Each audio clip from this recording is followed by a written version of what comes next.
C'était une grande année pour Toulouse qui a obtenu cette année la création d'un institut interdisciplinaire d'intelligence artificielle, tout comme d'ailleurs Grenoble, Nice et Paris. Cet institut dit 3IA a été créé dans la foulée du rapport Villani et à Toulouse, cet institut est appelé ANITI. Il doit désormais devenir opérationnel et il fait collaborer à la fois des acteurs publics de l'intelligence artificielle et des acteurs privés. Je vais vous présenter dans un instant nos invités qui sont François Chollet, Bertrand Montubert, Chantal Soulet-Dupuis et Nicolas Vialet. Je vous en prie, installez-vous le plus rapidement possible si vous pouvez. Faites cependant un petit peu attention car désormais vous êtes dans le noir.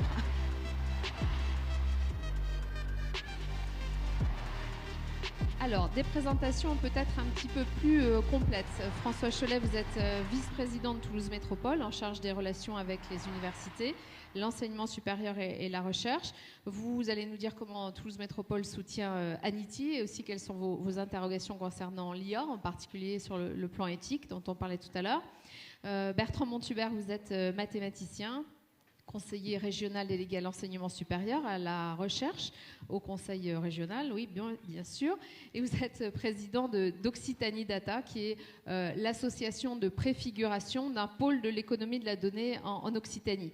Vous nous direz qu'en matière d'IA, on est un peu sorti de l'effet waouh, c'est votre expression, et qu'il est temps maintenant de construire une IA, un projet vraiment collectif et commun, vraiment pour l'humain et très basé sur la réflexion autour de l'éthique. Chantal Soulet-Dupuis, vous êtes directrice de la nouvelle Graduate School ANITI. Vous nous préciserez comment Toulouse compte doubler le nombre de jeunes formés à l'IA et aussi féminiser l'IA. Et vous travaillez à la fois avec les écoles d'ingénieurs, les universités et aussi les entreprises partenaires d'ANITI. Et puis Nicolas Vialet, vous êtes directeur opérationnel d'ANITI. Ingénieur, vous avez passé 18 ans au sein d'Airbus dans le domaine de l'ingénierie des systèmes propulsifs, puis dans les programmes avions et la stratégie industrielle. Vous avez donc intégré il y a quelques mois l'équipe de pilotage d'ANITI pour y fédérer à la fois les partenaires académiques et puis les industriels. Et donc le grand défi, on en a parlé tout à l'heure au début de l'après-midi, c'est véritablement de fiabiliser, de sécuriser, de certifier les systèmes qui ont recours à l'intelligence artificielle.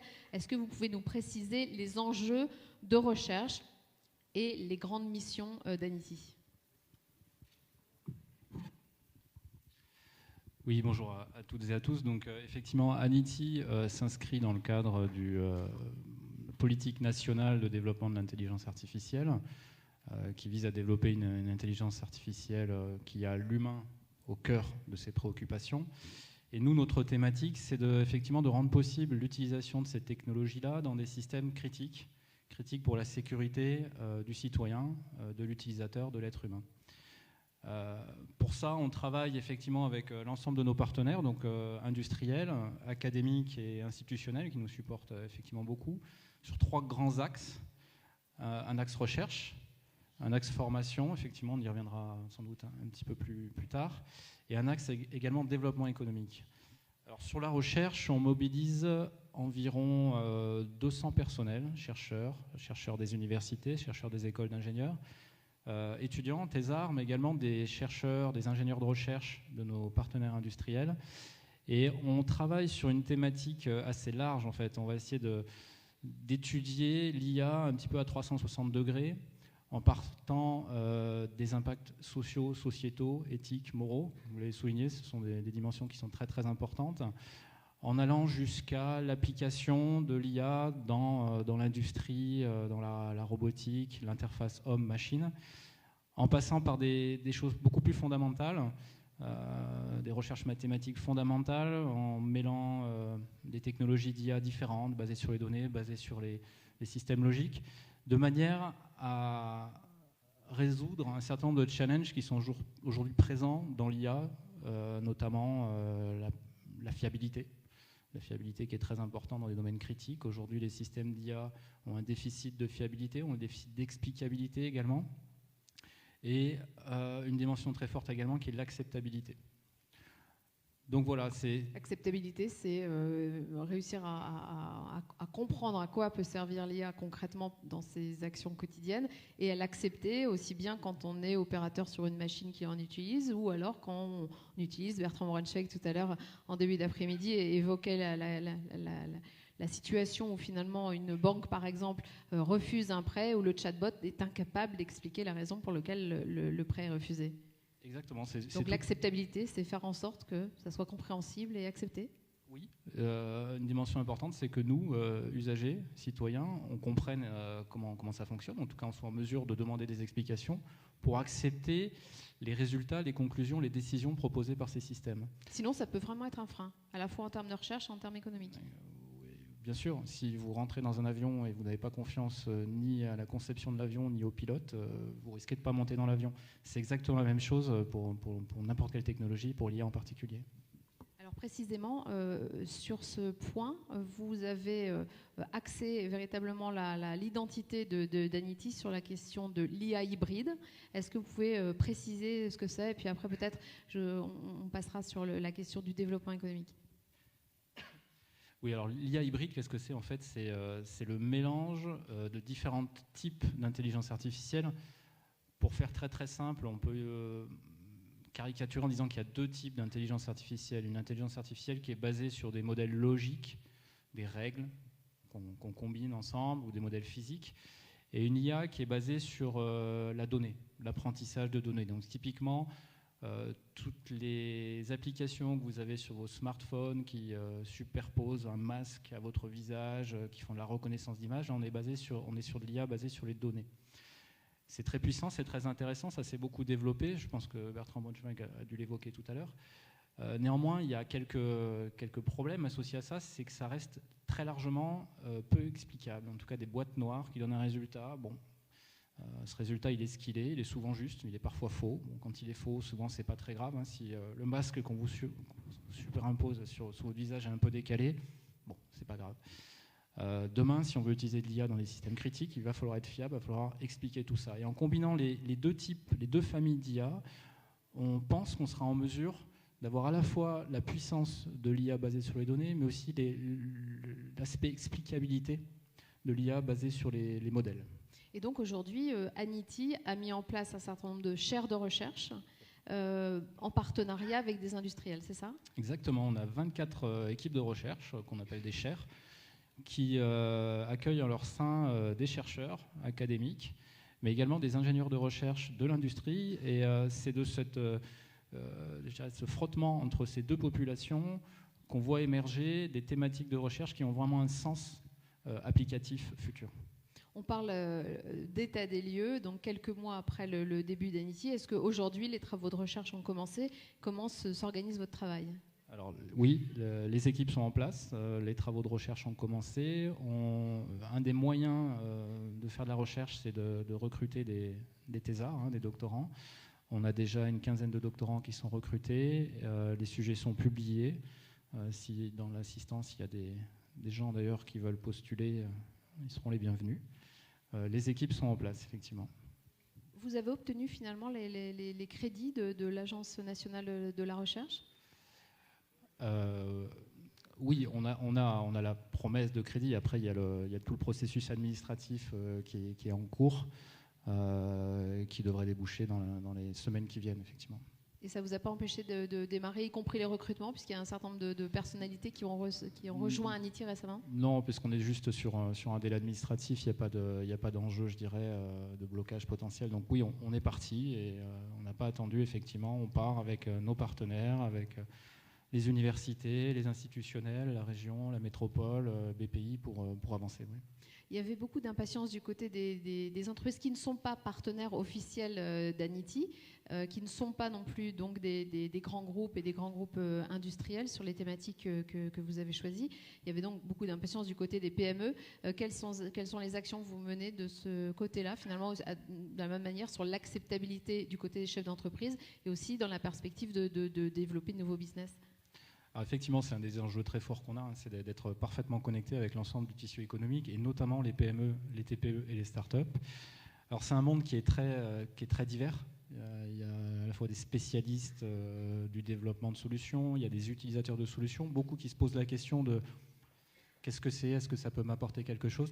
Donc ce qu'on est en train de faire aujourd'hui, c'est d'essayer de se connecter à ce monde-là pour comprendre exactement quelles sont leurs attentes, les écouter et définir les modalités d'action. Donc on a en particulier cette semaine, on a fait un événement particulier pour les rencontrer, pour partager. On s'appuie beaucoup sur l'ensemble des associations, des clusters qui fédèrent ce milieu-là pour définir les modalités d'action qu'on aura, qui aujourd'hui, tout à fait honnêtement, on n'est pas très clair encore sur comment on va faire. Le troisième volet, vous l'avez effleuré, c'est la question de la formation. Et peut-être, Chantal Soulet-Dupuis, pouvez-vous nous préciser les intentions d'Anity, puisque vous êtes professeure d'informatique et directrice de l'école doctorale mathématiques, informatique, télécommunications à l'université Paul Sabatier, et donc récemment directrice de ce qu'on appelle la Graduate School Anity, avec l'ambition assez importante finalement de doubler le nombre d'étudiants formés à l'IA, et dans un horizon assez restreint, puisque c'est 2023. C'est 2023, effectivement, mais même avant. On a une ambition de démarrer des formations à la rentrée, mais il y a déjà de la formation en intelligence artificielle actuellement. Donc qu'est-ce que c'est que cette graduate school? Alors, qu'est-ce que c'est qu'une graduate school? Une graduate school, son rôle, c'est d'organiser un ensemble de formations. Donc là, pour l'instant, on va parler de l'IA. Et donc, il y a 3 volets dans l'organisation de la formation. Il y a bien sûr tout ce qui est formation initiale, depuis la licence jusqu'au doctorat. Alors, on parle beaucoup du niveau master, mais on a l'ambition de démarrer plus tôt, voire même lycée, sensibilisation et autres. Ensuite, il y a le volet formation continue, formation courte, formation longue. Ça veut dire alternance sur des formations plus classiques, et puis des formations courtes qui peuvent être montées en compétences, complément de compétences, et après tout l'aspect vulgarisation, qui peut être aussi dans le volet formation continue, mais qui peut démarrer beaucoup plus tôt pour les collèges, lycées, grand public, sur qu'est-ce que c'est que l'IA, et démystifier peut-être un peu, puisque notre directeur scientifique disait il y a eu un hiver de l'IA, et puis il y a un nouvel engouement pour l'IA, mais c'est pas pour autant que l'IA avait disparu, elle y était, donc on bénéficie de cet engouement, mais il y a aussi une volonté de pérenniser et de développer une IA qui soit pluridisciplinaire. C'est-à-dire aujourd'hui, on parle beaucoup d'IA avec l'apprentissage, l'explicabilité, des choses comme ça, mais l'IA, c'est beaucoup de choses, et plein de choses, c'est très large, le champ de l'intelligence artificielle, en fait. Donc, c'est pas une nouvelle école, c'est un label. C'est un label. Ça a le statut d'école, mais en fait, ça repose sur un ensemble de formations proposées par des établissements qui existent déjà. C'est-à-dire, c'est pas une nouvelle institution qui va délivrer des diplômes. Voilà, on va organiser de la formation. L'objectif, c'est d'organiser de la formation et de labelliser de la formation en intelligence artificielle, en coordonnant à la fois les besoins, les débouchés et les compétences nécessaires pour arriver à ces débouchés-là.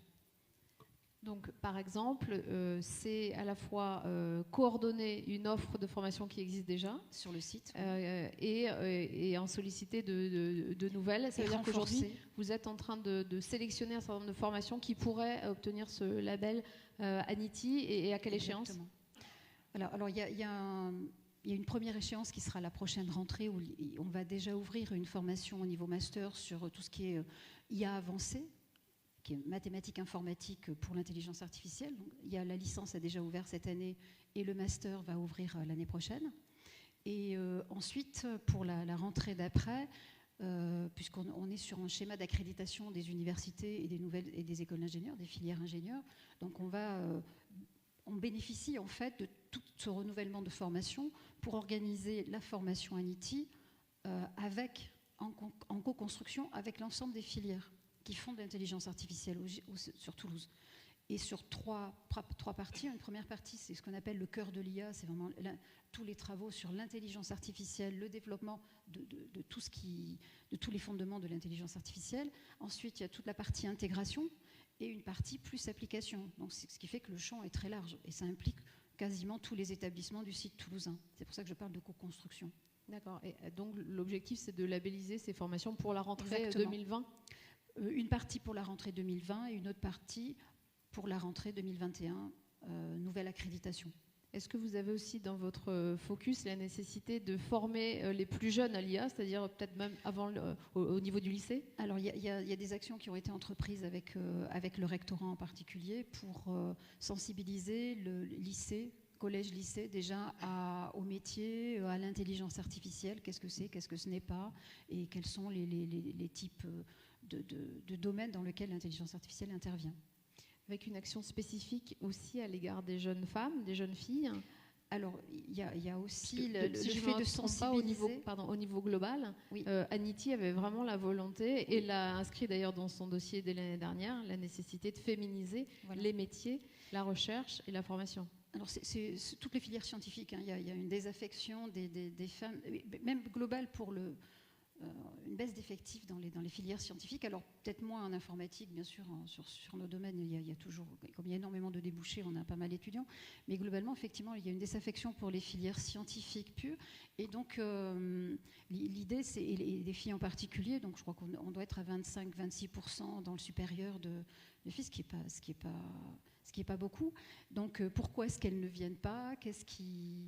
Et alors, il y a plusieurs constats. Hein. Il y a une chose, c'est que peut-être qu'elles ont envie aussi de donner un sens au métier qu'elles font. Et donc, il y a peut-être le fait de remettre l'intelligence artificielle dans le sociétal, dans le domaine économique, de voir les effets que ça peut avoir.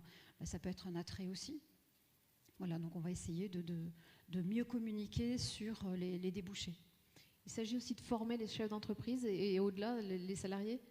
Alors, effectivement, il y a dans la formation continue et dans l'objectif des relations avec les entreprises, donc l'offre de formation doit être montée avec eux, avec les partenaires industriels, académiques et industriels sur les débouchés à la fois académiques et industriels.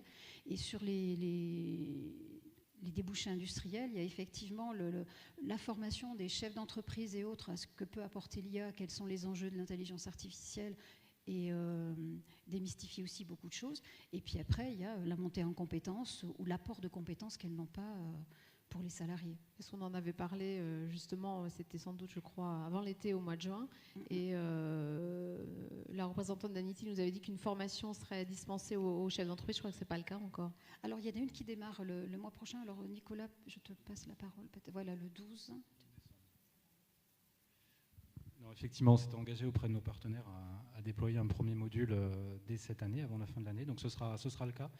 Le 12 décembre, on a une formation qui est plus à l'adresse effectivement du management, la sensibilisation aux managers. Donc oui, ça démarre. Avec l'idée de les acculturer, de leur faire comprendre l'intérêt, les spécificités et aussi peut-être les nécessités de recrutement spécifiques. Oui, exactement, les sensibiliser à ce que ça peut apporter, leur donner. Il y a beaucoup de gens qui tout simplement ne savent pas du tout aller au-delà de juste ces deux mots, donc c'est leur apporter cet éclairage-là. Les sensibiliser également à la nécessité d'accompagner leurs employés lorsqu'ils implémenteront ce genre de technologie chez eux. Voilà, c'est plus cette sensibilisation, effectivement. On peut s'inscrire encore ? Oui, l'inscription est ouverte. Ouais. Alors, Anity, on le sait, est coordonnée par l'Université fédérale. Il y a aussi le soutien, et c'est aussi la raison de votre présence à tous les deux, Bertrand Monthubert et François Chollet, soutenu par la région Occitanie et puis la métropole de Toulouse. Sur le soutien de la région, Bertrand Monthubert, est-ce que vous considérez qu'un chemin a été déjà parcouru et est-ce que c'est plutôt positif selon vous ? Je trouve qu'il y a un énorme chemin qui a été parcouru et oui, c'est très positif. En fait, il faut bien prendre conscience, et ça a été un petit peu évoqué auparavant, que tout d'un coup, on ne s'est pas réveillé en se disant on va faire de l'IA, on va candidater et puis on va voir. Non. Si Toulouse, d'ailleurs, dès le premier discours du président de la République, lorsque le 9 mars 2018, il a eu la remise du rapport Villani et son discours, il a déjà cité Toulouse. Pourquoi ? Parce qu'il y a des forces historiques dans le domaine du big data et de l'intelligence artificielle dans cette ville et ça n'était pas encore suffisamment visible. C'était connu des experts, mais en dehors des cercles experts, c'était extrêmement peu visible. Et il y avait besoin, je crois, qu'il y ait d'abord une structuration, une mise en relation de l'ensemble de l'écosystème, comme on dit, des chercheurs, des entreprises, les startups qui se montaient dans le domaine. Et c'est vrai que le plan d'intelligence artificielle a été vraiment l'occasion de donner un coup de booster là-dessus et de donner une visibilité. C'est vrai qu'aujourd'hui, un peu partout, on sait que Toulouse est devenue une place forte sur l'intelligence artificielle, ou plus précisément est une place forte sur l'intelligence artificielle, même s'il y a encore beaucoup de progrès à faire et l'Institut 3IA va y travailler. Mais ça donne cette visibilité qui ne part pas de zéro. C'est ça que sur quoi je veux vraiment insister. Donc il y a déjà un premier effet qui est extrêmement important et extrêmement positif. Moi, dans mes fonctions antérieures, j'ai été président de l'Université Paul Sabatier et j'étais hyper frustré de voir comment, quand, au moment de mon mandat, on parlait plus d'ailleurs de big data que de l'intelligence artificielle, mais finalement, les forces que nous pouvions avoir au niveau des universités toulousaines étaient très très peu connues. Quand par exemple des médias faisaient des dossiers spéciaux sur le domaine, ils parlaient rarement de ce qu'on faisait. Alors que dans le même temps, le directeur général délégué à la science du CNRS, quand il venait ici, il disait s'il n'y avait qu'un seul endroit où le CNRS devait investir dans ces domaines-là, ce serait à Toulouse. Donc on voyait ce décalage-là. Et aujourd'hui, je pense qu'on a commencé à en sortir, c'est une excellente chose. Et sur l'IA hybride, est-ce que ça donne une identité particulière et finalement symbolique de ce qu'est la recherche ici à Toulouse? C'est une identité particulière et je dirais c'est un beau pari gagné et il faut en féliciter l'équipe du 3IA parce que ce n'était pas complètement évident. Il faut avoir en tête que, là aussi ça a été un petit peu évoqué, le grand boom de l'intelligence artificielle des dernières années, il a été basé sur le développement du machine learning. Machine learning, c'est-à-dire j'accumule énormément de données et je fais de l'apprentissage à partir de ces données-là et j'arrive à avoir des algorithmes de reconnaissance, par exemple de reconnaissance d'images, qui, comme le disait Nicolas, marchent pas mal. Et on en a eu des applications assez géniales dans plein de domaines, qui peuvent être reconnaissance d'images sur des photos que vous postez, sur les réseaux sociaux, ou bien reconnaissance de la voix, qui a fait des progrès absolument extraordinaires et qu'on peut utiliser éventuellement dans nos assistants personnels. Maintenant, tout le monde aujourd'hui, comme vous le disiez, on a passé un peu l'effet waouh, parce qu'une fois qu'on a cherché des photos de chats et qu'on trouve des photos de chats, et même si des fois on ne tombe pas sur un chat, c'est pas si grave. On voit bien que dans certaines situations, plus ça devient important d'avoir une réponse fiable, plus c'est quand même compliqué. Et là, il faut arriver à allier justement la puissance du machine learning, de l'apprentissage des réseaux neuronaux profonds, on l'appelle comme on veut, c'est ce domaine-là, et les techniques plus classiques qu'on appelle d'intelligence artificielle symbolique. Et l'IA hybride, c'est ce mélange des deux. Et là, c'est quelque chose sur lequel Toulouse a vraiment des très très gros atouts, a décidé de faire une candidature axée là-dessus. Encore une fois, je pense que c'était un pari, parce que quand même, quand il y a eu le rapport Villani, c'était vraiment le côté machine learning qui était très fortement mis en avant, même si pas complètement. Il y a Bertrand Braunschweig dans la salle, et je pense qu'il me démentirait très probablement si je disais que c'était que le machine learning qui était pris en compte. C'était pas du tout le cas, bien entendu, mais c'était, on va dire, médiatiquement ce qui était mis en avant. Voilà. Le chemin, il a été un peu différent, et c'est pas un hasard. C'est pas un hasard parce que tout simplement, la région Occitanie est une région dans laquelle le domaine industriel est très fortement lié à de l'industrie dans des domaines absolument critiques. Nicolas Vialet, qui vient d'Airbus, en sait quelque chose, évidemment, mais on peut le prendre dans beaucoup d'autres domaines. Il ne s'agit pas d'utiliser l'intelligence artificielle pour avoir des résultats qui sont globalement bien et où, quand il y a une petite erreur, ce n'est pas absolument dramatique. Non, là, il faut que des fois avoir des choses qui soient fiables, des choses sur lesquelles on puisse résister s'il y a un problème au fait d'être attaqué en justice. Et ça suppose des développements scientifiques et technologiques qui sont particuliers. C'est ceux qui sont développés en particulier à Toulouse. Et je pense que ça va nous donner une grande force, non seulement pour les entreprises d'intelligence artificielle, mais aussi pour toutes nos entreprises qui vont pouvoir, on l'espère en tout cas, grâce à ces développements-là, utiliser de l'intelligence artificielle dans des domaines de manière beaucoup plus sûre. François Cholès, sur le soutien de Toulouse Métropole. Même question finalement qu'à Bertrand Montubert. Quelle est finalement votre vision 6 mois après l'obtention de cet institut? C'est une vision positive. Bon, Anity, c'est un succès toulousain. C'est un succès d'hommes et de femmes qui ont réussi à la fois dans la recherche publique et aussi dans l'industrie à se mettre ensemble. Ça ne date pas d'hier, Bertrand l'a parfaitement bien dit, mais la masse a fait que, et la compétence a fait que les choses ont marché. Alors en fait, nous, Toulouse Métropole, on est effectivement en soutien.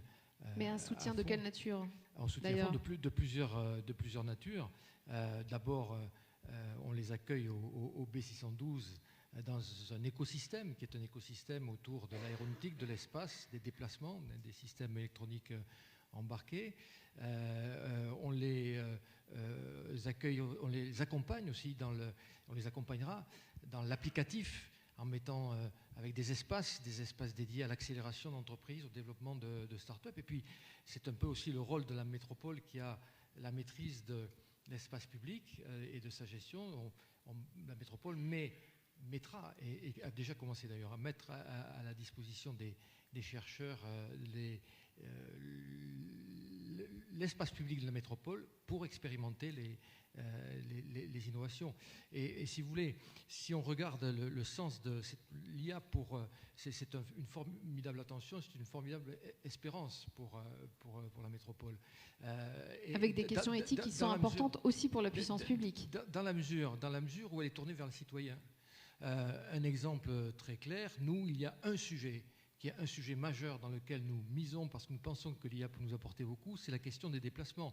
Nous accueillons 6000 personnes dans cette ville chaque année. Il y a 1000 voitures de plus par mois à Toulouse jusqu'à ces derniers mois. Le problème des déplacements, c'est 500 000 déplacements de plus en 2025. Nous avons à gérer les mobilités et les nouvelles mobilités, c'est-à-dire bien sûr les transports en commun, et TCO, notre opérateur, est en prise directe avec l'intelligence artificielle, mais toutes les autres nouvelles mobilités, ça va des trottinettes aux véhicules autonomes, quelque chose qui est la mobilité urbaine aérienne aussi, qui est en phase d'expérimentation et qui sera expérimentée. Et quand vous parliez d'acceptabilité, on voit bien dans ce domaine-là que c'est un élément qui est extrêmement important. Vous pouvez mettre un drone pour amener des outils sur le lieu d'un crash ou d'un accident automobile. S'il doit traverser la ville, il faut que ce soit accepté, il faut que ce soit préparé. Le citoyen a besoin d'être impliqué là-dedans. Alors justement, il nous reste quelques minutes et ça serait, enfin, il nous reste 12 minutes, on a encore un petit peu de temps. Mais je pense qu'effectivement, la suite logique, c'est le traitement des données, de quelle façon et sur un plan éthique, c'est un sujet de préoccupation aussi pour la ville de Toulouse et pour la métropole. Ah, c'est clair que qui dit intelligence artificielle, ça a été très bien dit, donc c'est une masse de données. Occitanie Data que préside Bertrand est un groupement qui fédère beaucoup d'acteurs. Nous en sommes partenaires et c'est vrai que nous sommes attachés avec eux à définir une charte éthique de façon à ce que qui dit données dit question de sécurité, question de sécurité des données, qui dit aussi pas de discrimination, il ne faut pas qu'il y ait de discrimination, en tout cas il y a toute une charte éthique, une transparence qui doit être assurée également, une charte éthique à laquelle nous tenons beaucoup. Il ne faudrait pas que l'IA, par certains de ces développements, s'inscrive à l'encontre du développement de la personne. Bertrand Montubert, vous qui présidez Occitanie Data, que je présentais en un mot tout à l'heure en introduction, vous avez commandé un sondage sur les Français et la gestion de leurs données. Et bon, une des conclusions, je vous invite à le regarder d'ailleurs dans le détail parce qu'on y apprend énormément de choses de façon très détaillée. 41% des personnes interrogées qui disent ressentir de l'inquiétude quand ils entendent parler du sujet de leurs données personnelles. Oui, effectivement. Alors d'abord, il faut avoir en tête qu'Occitanie Data, c'est une association de préfiguration, comme vous l'avez dit, qui regroupe des institutions publiques et des acteurs privés. Aussi bien des entreprises comme Airbus, comme Orange, Atos, Soprasteria, comme Quant, la métropole de Toulouse, le conseil régional, ou des entreprises publiques comme Enedis, et puis Météo France, le CNES, etc. Et donc, tous ces acteurs-là, en fait, ils ont en commun de vouloir mieux utiliser leurs propres données, mieux les partager, mais pas le faire n'importe comment. Parce que si on fait les choses un peu n'importe comment, on a vu comment ça se passe dans d'autres continents. C'est le scandale Cambridge Analytica, ou c'est du côté de la Chine des utilisations, par exemple, de l'indice social qui sont totalement inacceptables, je pense, dans notre culture et dans notre société. Et avec un vrai risque, si on fait n'importe quoi, c'est que tout d'un coup, on ne soit plus dans un hiver de l'intelligence artificielle, mais dans un âge de glaciation, avec des citoyens qui vont se mobiliser contre les usages de l'intelligence artificielle, et ça va se bloquer. Et c'est pas juste... Est-ce que je peux citer une autre conclusion du sondage ? Oui. Le fait d'accepter l'utilisation de ces données personnelles sans anonymisation, vous verrez ce que c'est, est corrélé au fait de se sentir suffisamment informé et protégé. Complètement. L'information clé de voûte de l'acceptabilité de l'IA. C'est ça. Et en fait, donc, nous avons voulu, pour arriver à bien mettre notre cadre, d'une part développer une charte éthique sur l'usage des données, mais aussi bien comprendre comment les Français se positionnent par rapport à l'usage de la donnée. Et comme vous l'avez dit, il en ressort premier élément, un élément d'inquiétude. 41% qui le fassent. Et quand on leur pose la question, finalement, est-ce que vous pensez que l'usage croissant des données, c'est une bonne chose ou une mauvaise chose? C'est complètement partagé, 50-50, et avec des vraies différences d'ailleurs, suivant les différentes couches de la population. Et je pense qu'il faut le prendre en compte. Couche de la population, effectivement, en termes d'âge, par exemple. Il ne faut pas imaginer que ce sont les plus âgés qui sont les plus réticents, ce n'est pas le cas. Les plus réticents, ce sont les 35-49 ans. En termes de sexe, en termes... oui, on l'a dit, d'âge et donc de catégories socio-professionnelles. Et là, il faut vraiment prendre les choses en compte, et on leur a posé la question, qu'est-ce qui vous permettrait de vous rassurer dans l'usage des données? Est-ce que c'est des questions de structuration, l'existence de la CNIL par exemple, et le fait que la CNIL vérifie des choses? Est-ce que c'est l'existence d'une charte éthique? Est-ce que c'est le fait de donner plus d'informations? Et ce qui est frappant, c'est que la première chose qu'ils demandent, et d'ailleurs j'espère que des événements comme Futura Policy contribuent, c'est plus de pédagogie, qu'on comprenne ce qu'on va faire avec nos données, qu'on comprenne quels sont les traitements, pourquoi on fait ça, c'est quoi les intentions réellement, comment on fait aussi pour avoir un minimum de contrôle citoyen sur cette question-là. Ça, c'est une première chose qui est présente. La deuxième chose, c'est qu'il y a des acteurs auxquels ils font plus ou moins confiance. Et ce qu'on constate, c'est que dans les acteurs auxquels ils font le plus confiance, vous avez les acteurs de la recherche, de la santé et les collectivités territoriales. Et parce qu'il y a une notion de proximité, parce qu'ils ont le sentiment qu'ils auront peut-être plus de prise sur ces acteurs-là que s'ils sont plus lointains. Il y a des éléments aussi sur la confiance vis-à-vis de la nationalité de l'entreprise. Mais ce qui est le plus frappant, c'est que, alors que l'anonymisation de la donnée paraît être un des éléments qui rassure le plus, on leur a posé la question, est-ce que vous seriez prêt à ce que vos données non anonymisées puissent être utilisées dans un certain nombre de cas? Donc, on a testé anonymisées, les cas. préciser peut-être? Qui ne soient pas... C'est-à-dire que ce qu'on fait souvent quand on fait des traitements, par exemple, si on veut que les données soient utilisées par d'autres, on va en gros enlever tous les éléments d'identification de la personne. Voilà. Si mes données sont transmises, on va enlever mon nom, mon prénom, mon âge, mon lieu de naissance, des éléments qui permettraient de me réidentifier. Voilà. C'est ça, la donnée anonymisée. Ça pose un problème d'utiliser des données anonymisées, c'est que dès qu'on veut mélanger des données entre elles, eh bien, tout simplement en envoyant par exemple des données sociales ou des données de santé, si on ne sait plus de quel individu il s'agit, eh bien, on n'aura pas des choses suffisamment fines. On perd en fait la qualité de la donnée et on a des résultats à la fin qui sont faux. Il y a des études à l'Oncopole qui l'ont montré par exemple et qui ont montré que si on anonymisait complètement les données, alors on ne trouvait plus du tout les vrais résultats. Et donc c'est important de pouvoir travailler sur des données qui ne soient pas anonymisées. Mais on ne peut pas faire ça n'importe comment. Il faut évidemment respecter la loi, le RGPD, et il faut respecter en fait des conditions éthiques. Il faut faire ça en fait dans un intérêt général. Et là, on leur a posé la question sur un certain nombre de choses et ils montrent que de manière très majoritaire, ils sont d'accord pour que ces données soient utilisées, s'ils savent à quoi ça sert, et quand ça sert en particulier des choses dont ils voient directement l'utilité. Dans le domaine de la santé, par exemple, et il y a d'autres exemples qui sont donnés dans le sondage. Et donc tout cela est très, très important parce que je crois que ça nous permet de voir qu'on est à un moment clé dans le développement du big data, de l'intelligence artificielle. Ce moment clé, c'est qu'on a passé l'étape de la fascination, on rentre dans une étape d'une maturité plus importante, sur le fait que oui, ça peut nous apporter des gains extraordinaires, l'intelligence artificielle. Oui, il faut qu'on se développe dans le domaine au niveau régional, au niveau national, au niveau européen notamment, pour peser vis-à-vis des autres puissances, sinon on sera dominé, notre avenir il sera complètement dominé par les décisions stratégiques qui seront prises par des groupes américains ou chinois. Et ça, c'est impossible dans une démocratie d'accepter ça. Donc heureusement qu'on a un plan au niveau national autour de l'intelligence artificielle, et je salue, puisqu'il y a les membres de la délégation interministérielle pour l'intelligence artificielle, ils font un travail remarquable, et c'est important que nous l'ayons. Et donc il faut être à la fois positif, mais avoir conscience que si on veut y arriver, il faut qu'on se mette, on ait une vraie compréhension, une vraie écoute de ce que nous disent les citoyens, pour pouvoir agir effectivement dans le sens de l'humanité. Et à partir de là, la question éthique, par exemple, devient non pas un frein, mais un levier de développement. Et je pense que ça deviendra aussi un levier pour toutes nos entreprises dans le domaine de l'intelligence artificielle, qui pourront faire des meilleurs produits, qui inspireront plus confiance et qui pourront se développer. Et donc qui prendront aussi moins de risques de se retrouver avec des catastrophes industrielles qui arrêteraient complètement leur domaine. Nicolas Vialet, un certain nombre de chaires d'Anity est déjà et d'ailleurs dirigé par par exemple une juriste, un psychologue qui était Jean-François Bonnefond qui était à votre place hier soir. Quelle est la place des sciences humaines et sociales dans Anity ? Elle est fondamentale. On a effectivement ces deux chaires emblématiques. On a quelques autres qui complètent cet aspect social. Je pense qu'on peut encore aller plus loin. On a des réflexions là-dessus. On en parlait il y a quelques jours avec Bertrand, éventuellement intégrer une part de philosophie dans nos axes de recherche. Je pense qu'effectivement, ce serait une erreur de voir l'IA comme uniquement un outil technologique et avoir cette approche purement technique de l'IA. Il faut qu'on ait une approche beaucoup plus globale. On l'a dit tout à l'heure, l'IA va bouleverser nos vies d'une certaine manière.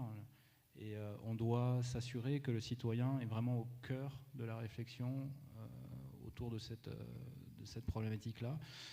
Donc oui, on a évidemment une dimension technologique dans nos axes de recherche, mais la dimension sociale et humaine est vraiment très présente.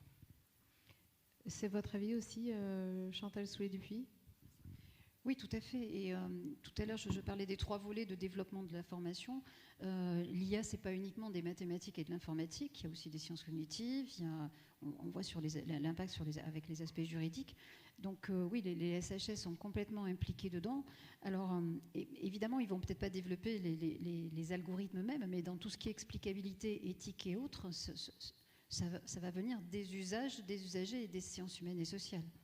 Et précisément, aujourd'hui, parmi les étudiants en sciences humaines et sociales, est-ce qu'il y a une formation à l'IA ? Alors, il y a déjà une formation existante à l'IA, alors qui n'est peut-être pas assez visible et que justement on compte rendre beaucoup plus visible dans le cas d'Anity. Mais Anity va aussi, l'objectif c'est de favoriser l'introduction de l'intelligence artificielle dans toutes les formations, dans beaucoup de formations de SHS.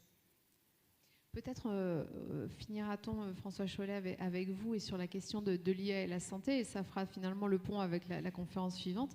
Quelles sont on a parlé à l'instant des données, la nécessité d'avoir des données peut-être plus précises, plus fiables aussi pour faire avancer la médecine.